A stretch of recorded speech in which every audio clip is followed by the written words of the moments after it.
আজকে আমাদের বাড়িতে রাধাকৃষ্ণের নতুন প্রতিমা আনা উপলক্ষে তার প্রাণ প্রতিষ্ঠাকরণ পূজা গেল। তার সামনে ভোগ নিবেদন করা হবে। আজকে আমাদের যে দীক্ষা দিয়েছিলেন সেই গুরুদেব এসে তার এই পূজা করবেন।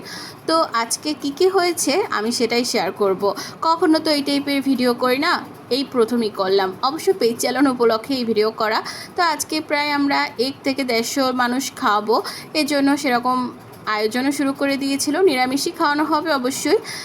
পটলের দোলমা করা হবে, আলু তরকারি করা হবে, চাটনি করা হবে, ডাল করা হবে, পায়েস করা হবে, মানে অনেক কিছু।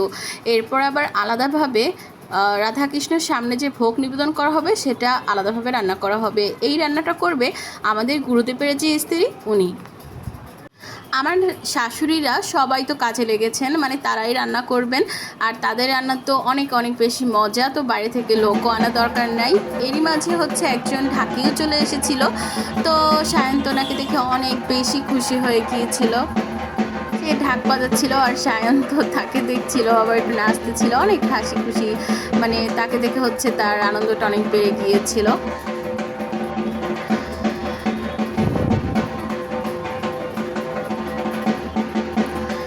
এরপরে এই যে আমার শাশুড়িদের রান্নাবান্না তো চলতেছে, আর এই পাশে হচ্ছে আলাদাভাবে গুরুদেবের স্ত্রী হচ্ছে ভোগের রান্নাটা করছিল। ওটা হচ্ছে আমরা পারবো না করতে, মানে ওনারাই করবেন।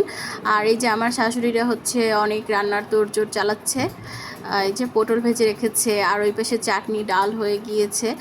এরপর একটু নাম কীর্তন হবে, মানে ভোগারতি হবে, এজন্য আস্তে আস্তে সবাই আসতে শুরু করেছে। আর সায়না হচ্ছে তার মেজো দাদুর কোলে বসেছিল, মানে সে একবার ঢোল বাজাচ্ছিল, একবার হারমোনিয়াম বাজাচ্ছিল, একবার চাকি বাজাচ্ছিল, মানে যা যা আইটেম থাকে আর কি।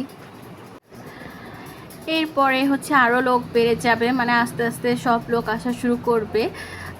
তো হচ্ছে সব লোক এসেও গিয়েছে। এখন হচ্ছে মেইন ভোগ আরতি যেটা বলে ওটা হবে। আর অলরেডি হচ্ছে ঠাকুরের সামনে সব ভোগ নিবেদন করা হয়ে গিয়েছে। এখন হচ্ছে মানে এভাবে সবাই একটু নাম কীর্তন করবে, একটু গান বাজনা করবে, তারপরে সবাইকে খেতে দেওয়া হবে।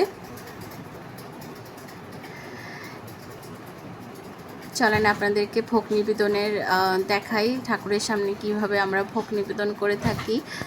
এই তো সব সাজিয়ে দেওয়া হয়েছে।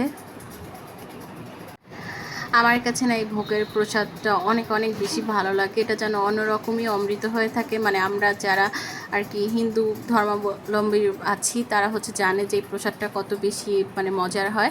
যাই হোক, এই যে সবাইকে খেতে দিলাম, এভাবে 2-3 বৈঠক হচ্ছে খাওয়ানো হবে। এরপর হচ্ছে আমিও খেতে বসলাম।